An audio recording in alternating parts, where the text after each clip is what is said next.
Singapore, like he said, is a tiny little dot in the world map. You barely even know where it is. But it's a city-state that has earned its place in the world. Lagos, by sheer coincidence, also is like a dot in the country. It's less than 0.4% of the size of this country. Lagos, if you don't know, is less than 0.4% of the size of this country. So technically, it also can be a dot. And of that 0.4, 1/3 of it is water. But by coincidence, it's a commercial, economic nerve center of the country. Singapore holds a space too, as a major economic hub worldwide today. Lagos is home to so many things. Our international businesses, a lot of the startup businesses that we have, that are all the best names we have in Africa today. All the unicorns, the creative industry, the entertainment industry, they are all sitting here in Lagos. And by some coincidence, we've also acknowledged that Lagos also is taking a lead in the judicial sector reforms and access to justice and all of it. But guess what? Singapore, that is a tiny little country, have also done so, but they've done it more. So we've gotten good comments from the Honorable Attorney General of the Federation. Everybody has spoken well about Lagos, but I'm not satisfied yet. Lagos now needs to take this to an international scale. We cannot sit back and expect that because we're the best in our country, that equates us to being one of the best in the world. Singapore is less than 5 million people, maybe 6 million or 5 million today, and we are 24 million. They don't have two heads. They don't have the kind of the minds and the strength that we have in this state and this country. So the question is, what is wrong with us? And we can begin to pitch it. The man said to us that the three big pictures are: one, the rule of law. There is no nation that wants to earn its beef anywhere, and it doesn't have a rule of law as one of the beacons of it deciding how it engages. Then it's not serious. It hasn't started at all. They knew that they were small, and there's a likelihood they can get extinct. Guess what? Lagos is also small. Lagos, indeed, is actually very small. And so we need to be able to think out of the box. They have no resources. We have no resources as well. But we said that we're the commercial economic nerve center. It's because it's been built by people. But we cannot sit back and hope that that is the best of what we can do. Because in 1965, less than 60 years ago, the per capita of Singapore was about $500. Now, the man says to us is 88,000. Where was Lagos and where are we now? Where is our country? Are we just want to be the giant in Africa for nothing? Do we just want to take that appellate that says that we're the largest big nation in what sphere? We don't have proper rule of law. We don't have access to judicial system. We don't have the real relevant things that can make us real champions in that space. He mentioned to us that Singapore is what it is today because, one, ease of doing business. You can register a business in less than 30 minutes. Fine, maybe we've improved a little bit. It used to be like 2-3 months. Maybe we can do it in 3 days now in Nigeria. They clear a container in Singapore in 7 hours. In Nigeria, it used to be 3-4 months. Maybe that's reduced to a month or 3 weeks now. But we're not near where it should be. We have one seaport. We have 2 seaports. Now we have a deep seaport. But they've got several. And one of the other things they've also done, they ensure that the very best in their citizens work in the public service. All the best that go to Oxford, that go to Harvard in Singapore, they find themselves in the public service. We also have a public service that we can be proud of in Lagos, but we need to be able to raise the bar. We need to be able to do a lot more than where we are today.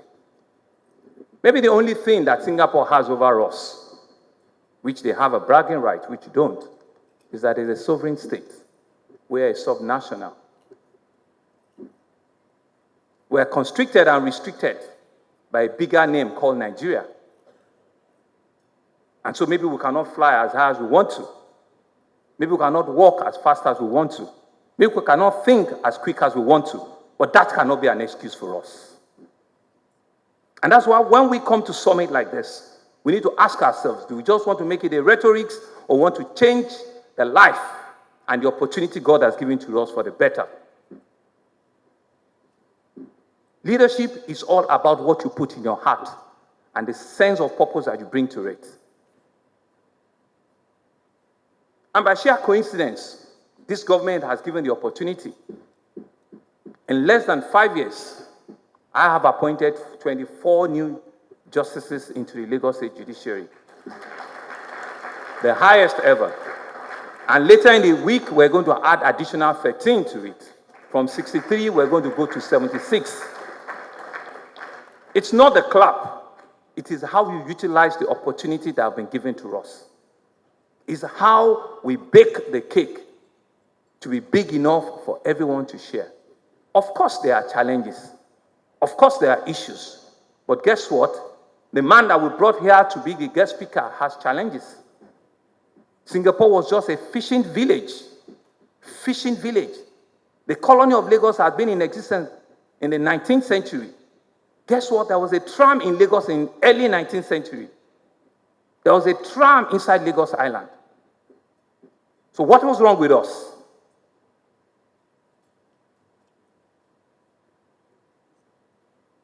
So maybe some people constricted us together or reduced our level of growth, but that cannot be an excuse.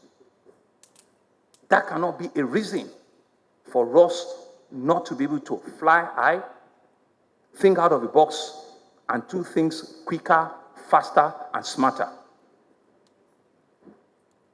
The man left us with a few actions. He said to us that Singapore has one of the best judicial systems in the world, a tiny little country. They have one of the best local talent in the country. And they respect internationally issues around mediation and dispute resolutions. Yes, we have them. Thankfully, we can clap for ourselves. We have Office of Public Defender. We have Citizens Mediation Center. We have, alternative dispute resolution. Yes, we do. How well can they compete globally? As your governor is not just to be a local leader. They say he's a king in a country or in a city or in a community of blind people, one person that has one eye. But now our two eyes are open. We even have glasses. So therefore we need to be able to think local but act global. The global space is available for us to pick. So my Lord Justices, it's not about excuses. It's about what are the call that we need to do here today. It's about the bench and the bar. How do we collaborate? How do we ensure that the opportunity that this space has given to us, all of us are using to the best of our capacity? Because I'm not sure that we're driving that capacity well enough. And he left off with some unique features. There has to be collaboration with the government, which is where I stand, the bench, the bar. It's not by lip service. We need to understand that there's a clear separation of power and responsibility, respect each other, but everybody has to bring something to the table. The Chief Judge need not be moral. I just need to know that it is my responsibility to provide those things for him timely and responsibly. I know he's a very witty man. He has the highest level of humor in him. But we need to understand that for every day that I don't do what is expected of me to do, I'm denying a large crop of people to excel in the roles and the responsibilities we've given to them. It's going to be double-edged. I will take the thank you, but I will expect a lot more also on the other side. It says to us that we need to think fast. We need to move very quickly. And we need to be able to tweak things. Tweak things meaning that we need to think out of the box. We need to be able to challenge the status quo and ask ourselves, is it the best that we can get? The best we can get does not necessarily have to be like my brother, the president of Nigerian Bar Association, in road construction and the rest of it. The best can be in our intellectual property, in our capacity to think and do things right. But of course, he also said to us that technology is a strong enabler. And yes, we also can pride ourselves that during that very difficult times of COVID, we were able to use Zoom like other people. Our cabinet were able to do a lot of things virtually. Yes, we have some of those things.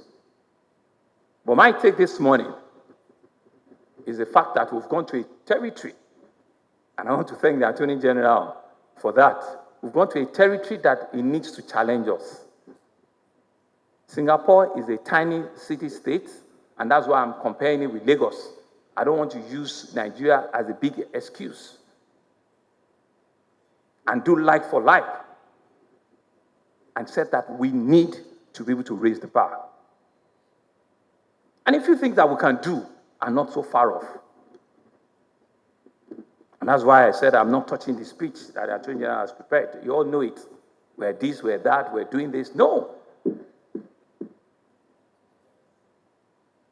Constitutional things. Yes. We want state police. We've been on this conversation for how long?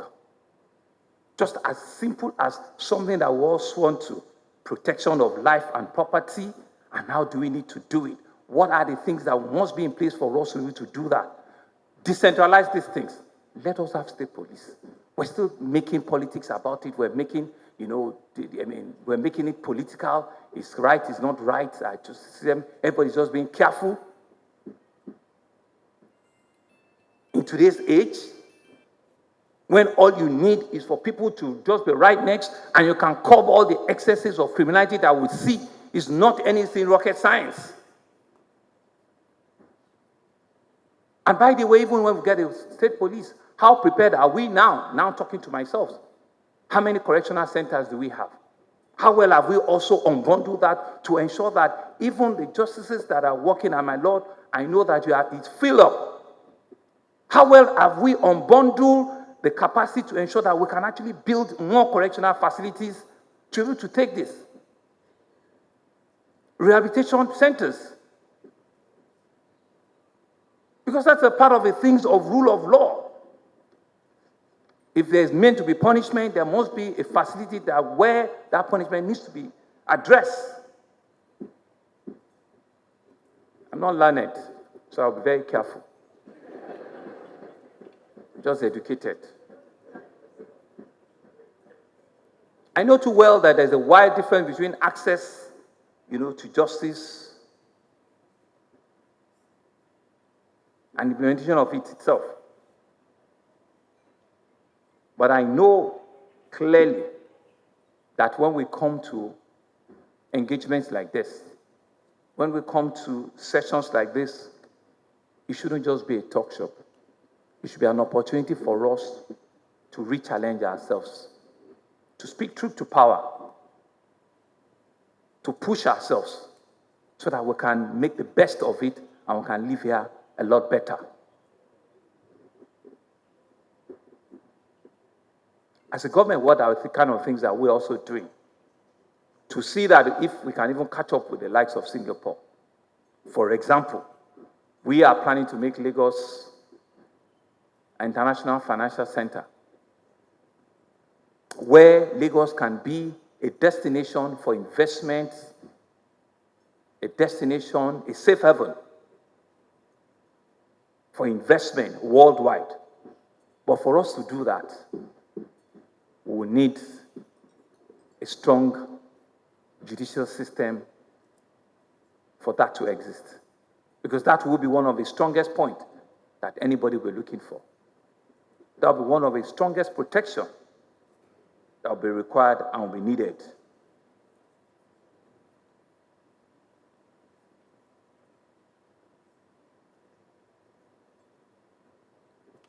We know that people must have access to us.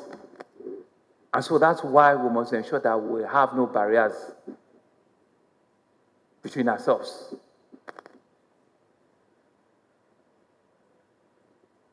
And so, my Lord Chief Judge,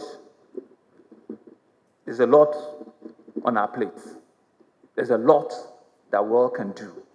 There's a lot that we'll expect from the bar. There's a lot that all of our learned folk can do. There's a lot that our Lord Judges can do. There's a lot that all of our judicial officers can do. And it's only when we do that, we'll play our own part. Truthfully, sincerely. The man mentioned it, that transparency is critical. Accountability is important.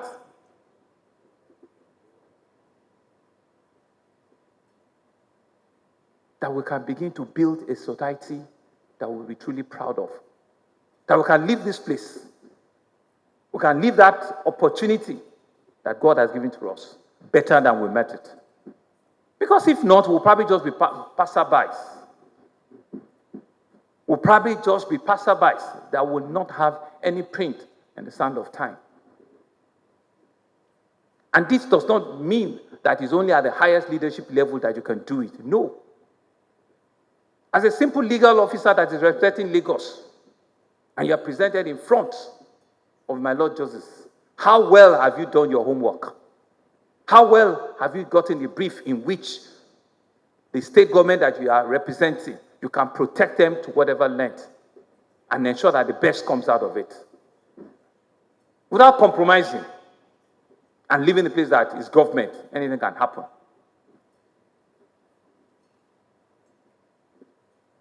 How well do we ensure that people that do not have access to justice, they still have a fair hearing? They still have a belief that if nobody believes them, the judiciary is the last hope. How well?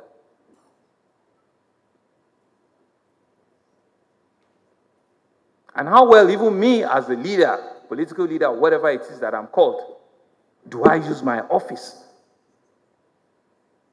to the best that ensure that the greatest good is always for the greatest number? These, for me, are the pertinent questions that we need to ask ourselves as a country. And this morning, the conversation is still about you, the judiciary. Like Mr. President said yesterday, Oba Dimeji nílùú kan.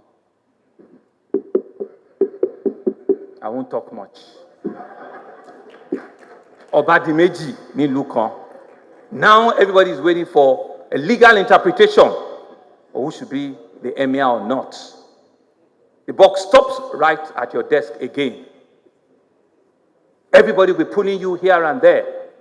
And that's why fairness, equity must come to play. And it's getting interesting because even in the news today, the Honorable Attorney General of Federation sued all the 36 states because we're not giving autonomy to the third tier of government. Though the only mistake, which I'm going to tell my young man to take back, some of us are in compliance. So the Honorable Attorney General's office should have done a due diligence to identify which states are not in compliance so that you don't carry all the 36 states and be able to show example that out of 36, 4, 3, 2 are exempted, is 31 that I'm taking to the Supreme Court. And that's part of the back work that we need to do. And you can see that the conversation is about you today, judiciary. Because those are the two principal conversations that is out in the news today.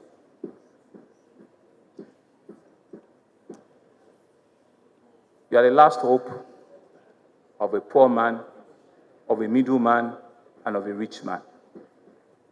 let's use this engagement to truly, really be able to reform this sector. You have a partner, very humbly so, in me. I understand and I appreciate the importance and responsibility of your role, of your job, and of this sector. And that's why, with all sense of responsibility, my Lord Chief Judge said, and in each of those appointments of judges to the Lagos State Bench, I have been completely impartial. I have removed myself. I've let it be that it is what they bring forward is the best that you think you have had, so be it, they should go forward. And that's why, if we must say that we're happy that in 5 years, by the time we do the next swearing in, we'll have added a total of 37 new judges to the Lagos State Judiciary. So this conference is about you. It's about this noble profession. It's about understanding and appreciating that it's a different calling. Because if you get this calling right, it will be the beginning of getting this nation right. And if you get this nation right, indeed you've gotten the largest percentage of the black nation right. The call is on you. I wish you all the very best. Thank you very much.